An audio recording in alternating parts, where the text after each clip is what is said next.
Capítulo 12. Exu e Oiá. Cooperar é ter poder. Lá no capítulo 5, onde falamos de Xangô, eu contei uma história que narra a lealdade e a parceria de Oiá com o nosso rei. Aqui me proponho a trazer outro mito que conta mais uma vez como Yansan, outro nome de Oiá, sempre foi leal a Xangô. Essa lealdade faz dela não só uma mulher admirável, mas também uma mentora de vida que nos ensina, através de suas condutas e comportamentos, a nos tornar indivíduos melhores se nos mantivermos leais àqueles que estão do nosso lado. Em uma terra chamada Taquatulempe, aconteciam festejos para Xangô.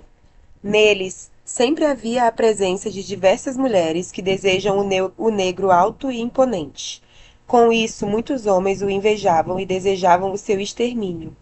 Em uma dessas festas, esses homens prenderam Xangô e o trancaram em uma masmorra para que ele não retornasse a Taquatulempe e se tornasse o centro das atenções. Xangô tinha uma gamela que funcionava como um oráculo. Através dela, ele via tudo o que acontecia. Porém, durante aquela situação crítica, como não imaginava que fosse precisar da peça, saiu de casa sem ela e não pôde usar seus poderes. Alguns dias se passaram e nada de Xangô aparecer no palácio. Oiá estranhou seu sumiço e foi olhar na gamela o que estava acontecendo, quando viu que ele estava preso. De seu cárcere, Xangô sentiu que alguém mexia na sua gamela e pensou: ninguém além de Oiá sabe usá-la. Então ele lançou raios e trovões para que ela descobrisse o seu paradeiro e o encontrasse. Oiá entendeu o chamado, acendeu uma fogueira e começou a invocar espíritos para ajudar a encontrá-lo. Feito isso, um raio rasgou o céu e destruiu as grades da prisão, libertando Xangô. Logo que saiu, ele viu Oiá descer do céu em um redemoinho.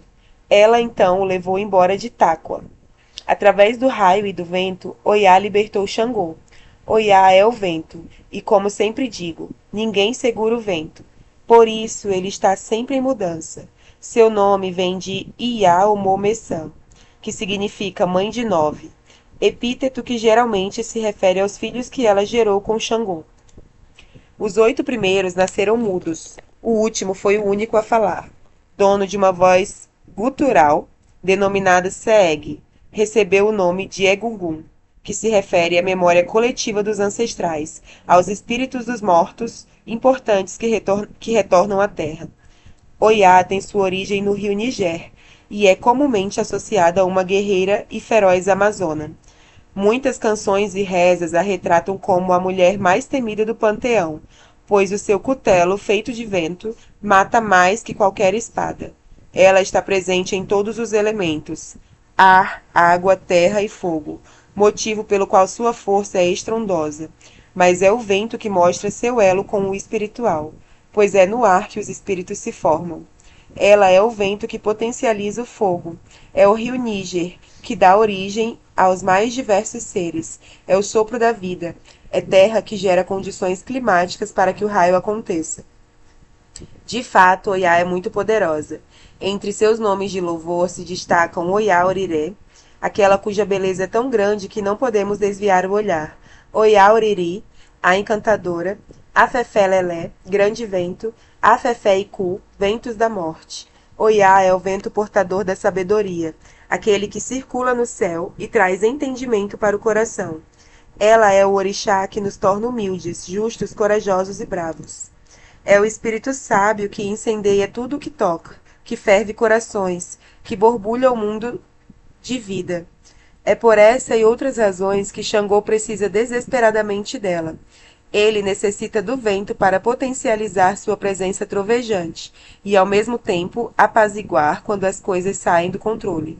Sem Oiá, Xangô não seria metade do que é. Eu sempre fico emocionado quando estudo sobre o casal do Dendê, porque fui privilegiado de ter nascido de um. Meu pai carnal, um homem de Xangô, e minha mãe, uma mulher de Oiá. Sei exatamente o que é essa parceria e sempre digo ao meu pai que, sem minha mãe, ele não teria conseguido construir metade do que construiu até hoje. Ela é o pilar. Este capítulo sobre Oiá é baseado em uma verdade universal. Qualquer esforço de duas ou mais pessoas que se unem em torno de um propósito se torna bem mais poderoso que esforços individuais. Ok, isso é óbvio, mas a gente não pratica. Um casal não pode viver junto, acumular riquezas, ter filhos incríveis sem que exista entre ambos uma sinergia espiritual essencial para o desenvolvimento de um ori coletivo potente. Confesso para você que Oiá me ensina muito, muito mais sobre relacionamentos amorosos do que qualquer outro orixá. E isso acontece de uma forma bem simples. Não existe relação saudável e próspera sem parceria. E é importante lembrar que prosperidade não quer dizer que não vão existir conflitos ou discordâncias, mas sim ambos estarem um pelo outro, mesmo em meio ao conflito e à discordância. Xangô e Oiá viveram assim, e eu vejo isso nos meus pais até hoje. A cooperação é o que dá origem ao axé pessoal e ao axé coletivo. Um dos maiores problemas do ser humano em sua busca por avançar na vida é a incapacidade de criar relações harmoniosas que tragam benefícios para ambas as partes. Desde que me iniciei para Egbeorum, eu entendi a importância de desenvolver relações saudáveis como forma de seguir o nosso propósito e, consequentemente, atrair prosperidade para a nossa vida. Entendi por que muita gente está na macumba há anos e a vida não progride. Durante meus quase 10 anos no candomblé, escutei por diversas vezes frases como: sou esquentada porque sou de Oiá, sou de Oiá e não levo desaforo para casa. Fulano é barraqueira porque é de Oiá. E alguma coisa dentro de mim me dizia que isso não estava certo. O tempo passou e, com muito estudo e observação, entendi que, mesmo em uma religião afrodiaspórica, ainda estamos imersos em uma cultura extremamente colonial. Por isso tendemos a acreditar aos deuses, as nossas benesses e desgraças. Fui percebendo quantas pessoas, principalmente as iniciadas, perdem a oportunidade de acessar o axé de Oiá de maneira mais profunda, simplesmente por mera desinformação. Desinformação essa que acontece dentro das casas de axé pelo mesmo motivo. O comportamento colonial que muitas vezes é conveniente para manter as pessoas sob o domínio de determinado grupo. Oiá, com sua humildade junto a Xangô, acumulou poder e influência por meio dos esforços combinados com o Obá, com quem conviveu boa parte da vida. Todos nós podemos também, de forma humilde, entender como usar esses princípios para atrair axé. Mas antes de tudo é preciso entender que há dois tipos de axé, e elas precisam estar bem claras em nosso ori para que não a confundamos. Como falei lá no capítulo 3, temos o axé coletivo, que resulta do axé pessoal de mais de uma pessoa, que em conjunto formam uma aliança para atingir um propósito único e específico. E temos o axé pessoal, que resulta dessa paz interna, do equilíbrio do nosso ori, do nosso corpo, das nossas emoções. É o equilíbrio que existe entre os princípios universais da vida: justiça, honestidade, integridade e parceria. Quando tive a ideia de escrever um capítulo sobre Oiá e falar de cooperação e entender o que está por trás disso, meu ori me trouxe a lembrança de algumas sacerdotisas incríveis dessa orixá, que são mulheres extremamente calmas. Tá, mas o que isso tem a ver? Você pode estar pensando. Ao compreender como os Yorubás ensinam que a prosperidade chega em nossa vida, e sabendo que um desses caminhos é manter uma personalidade agradável, paciente e tranquila, entendi por que essas sacerdotisas que me vieram à mente são tão poderosas e honrosas em seus ofícios. Elas souberam se conectar bem ao axé de Oiá. Mas, antes de começarmos, é importante ter em mente que não devemos confundir calma com passividade. Ser uma pessoa equilibrada, que não fica arrumando briga com todo mundo, é uma coisa. Ser boazinha e deixar que as pessoas pisem nela é outra. Oiá não é essa boazinha, é a equilibrada, e eu vou te explicar a razão. Para isso, vamos a uma aula de geografia. Primeiro de tudo, precisamos entender a direção em que os ventos sopram. Devido à rotação da Terra, lá na linha do Equador, ele sopra na horizontal, ou seja, em linha reta. Mas nos hemisférios norte e sul, essa movimentação é diferente. No hemisfério norte, geralmente os ventos sopram à direita, e o oposto acontece no hemisfério sul, onde sopram à esquerda. E não para por aí. Lá no norte, Por ser uma área muito montanhosa e ter muitas terras imersas, os ventos podem chegar a até 200 quilômetros por hora. E isso não chega nem aos pés da constância dos ventos que sopram no sul, principalmente nas áreas dos oceanos Índico e Pacífico. Não devemos nos esquecer de que o Pacífico de Pacífico não tem nada, e lá vive tendo muitas tempestades em alto mar. Ah, mas por que você está falando isso? Já vou chegar lá.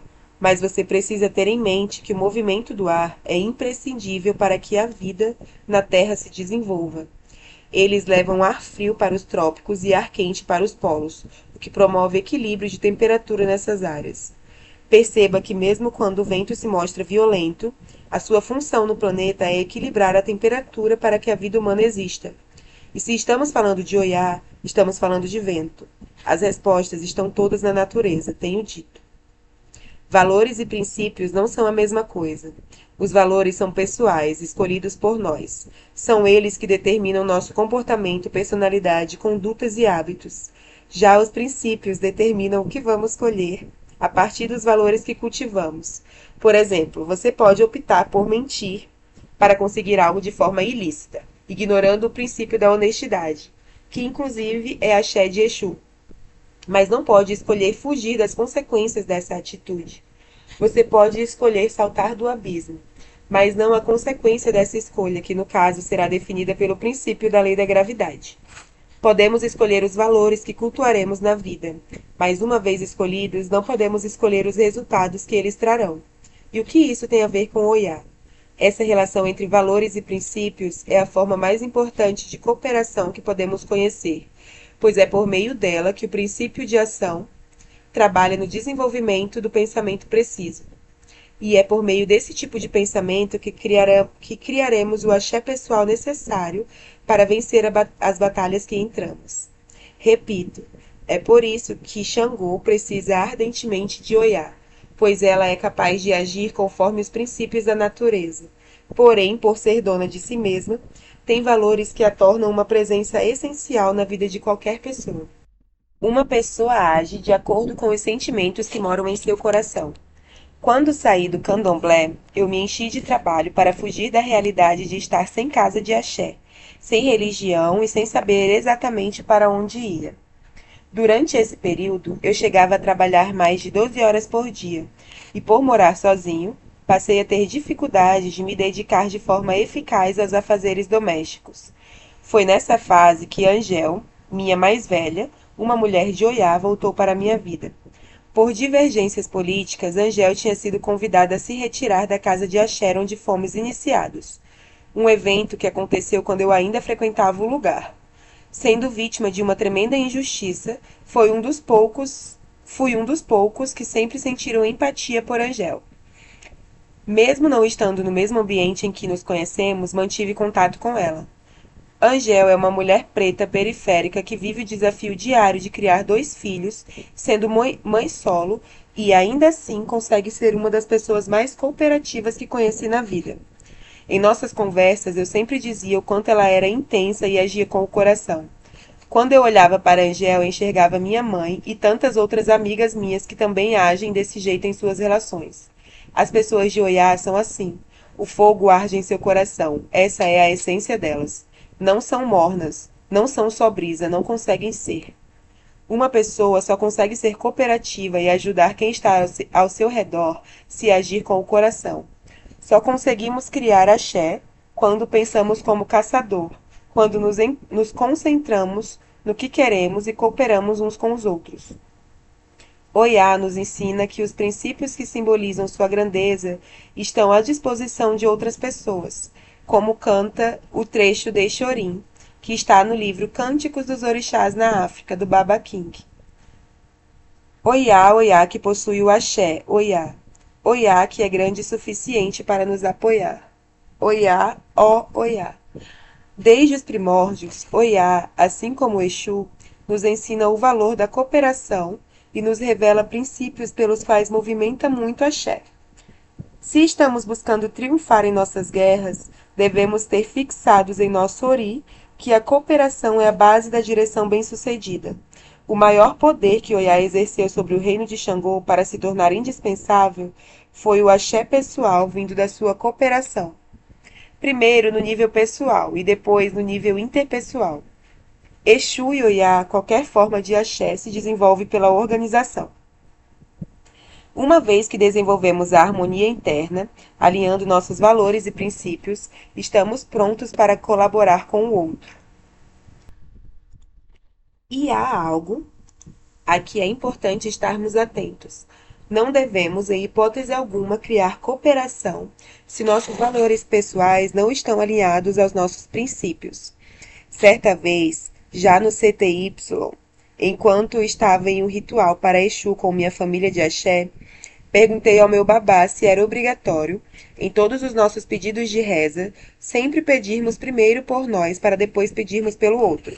Se você parar para pensar, isso é até óbvio, primeiro nós, sempre. Mas é o tipo de coisa que não nos ensinam quando somos introduzidos ainda crianças em qualquer meio religioso.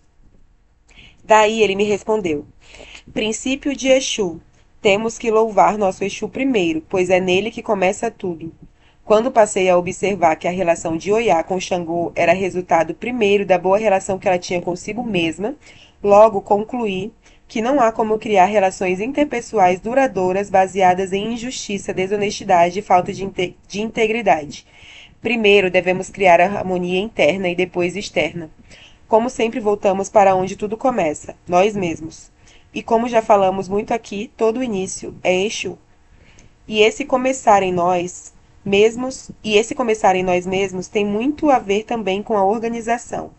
E é aí que Exu e Oiá se encontram mais uma vez. Oiá é muito conhecida por controlar suas finanças, por cuidar do próprio sustento e também do sustento de seus. Ela é a protetora dos mercados, a zeladora das mulheres que trabalham e vivem das feiras livres do comércio. Assegura proteção a toda e qualquer liderança feminina. Domina os lares dos quais faz parte. Se você pegar as mais diversas histórias ao redor do mundo sobre pessoas cujas mentes brilharam muito, verá que todas elas são conhecidas por sua habilidade em organização. É à toa? Claro que não. Se a organização e dinheiro são axés de Exu, faz sentido pensar que ambos andam juntos, ou pelo menos transitam no mesmo campo energético. Para que possamos refletir sobre o quanto o axé de Exu e Oiá atuam juntos, vou te dar um exemplo de como o axé da organização e da cooperação andam de mãos dadas. Para desenvolvermos prosperidade financeira, precisamos da colaboração de pessoas talentosas que têm habilidades que não temos. Aprendi com o Baba King que nós devemos sempre direcionar a demanda para as pessoas que nós devemos sempre direcionar a demanda para a pessoa que melhor a executa. Se você é contratado para um serviço em que uma parte dele alguém faz melhor que você, direcione a tarefa para essa pessoa. Quando fazemos isso, coisas interessantes acontecem. Primeiro, oferecemos o melhor para quem nos contratou, o que abre possibilidades para que essa pessoa nos contrate de novo e indique nosso trabalho. Segundo, conseguimos concentrar mais tempo e energia no que somos realmente bons. Terceiro, exercemos a cooperação quando geramos, para outra pessoa, demanda de trabalho e dinheiro. Isso tudo é organização mental, de tempo, de dinheiro e de tarefas. Tudo isso é Exu e Oiá também. Eu quis ressaltar bastante essa nuance de Oiá como uma orixá que nos ensina sobre cooperação como forma de poder pessoal, por isso citei especificamente a passagem dela com Xangô. Assim, você e eu poderíamos refletir que nos tornarmos indispensáveis na vida do outro é de uma potência absurda. Não quero que você enxergue Oiá como a mulher de Xangô. Ela está acima disso. Repito, ele só foi o que foi por causa dela. O protagonismo de Oiá acontece de forma sutil como uma borboleta, mas potente como um búfalo. Um corpo vive através da constante troca de energia e matéria com o ambiente por meio da respiração, hidratação e alimentação. O que mantém o corpo limpo é justamente esse movimento de energia em que cada respiração traz vida para a matéria através do oxigênio que vem das folhas. E, em troca, esse mesmo oxigênio joga as toxinas para fora do nosso corpo. Perceba o quanto o corpo funciona de maneira extremamente organizada para que a gente consiga, de fato, viver. Oiá é esse axé de circulação que traz o axé das folhas para os nossos pulmões. Oiá é essa função de transmutar ar quente e ar frio no planeta para que possamos nos manter vivos. Oiá é quem faz pulsar a vida na nossa casa, na nossa cidade e no mundo como um todo. Exu habita em Oiá quando ela exerce a cooperação, quando mantém o equilíbrio e a ordem do planeta, quando precisa ser maleável o bastante para ora ser búfalo e ora ser borboleta. Oiá também joga nos dois lados sem constrangimento. Ela é aquela que destrói e constrói a todo momento para que nossa vida ganhe brilho, ganhe sentido. Tal qual Exu, sem o movimento de Oiá, nossa vida iria à ruína. O axé de Oiá é pela transformação de tudo que existe, e por ser a própria vida, é que ela consegue ser rainha, guerreira, serva, búfalo, borboleta, coral ou vento. Oiá me deu e me dá fôlego para que eu me lembre sempre que a vida até pode ser uma guerra e que de vez em quando a gente precisa ser duro. Mas no fundo, se tivermos justiça, verdade, cooperação e organização como valores pessoais, sempre teremos motivos para brilhar e sorrir. Mão no ebó. Faça uma pequena análise de seus valores pessoais e a relação que eles têm com princípios que estão presentes no axé de Exu e de Oiá. Identifique a harmonia de ambos e veja o que você pode fazer para melhorá-los. Enumere numa escala de 1 a 10 quanto você tem de cada um. Que Oiá te faça forte como um furacão e que Exu não te manipule,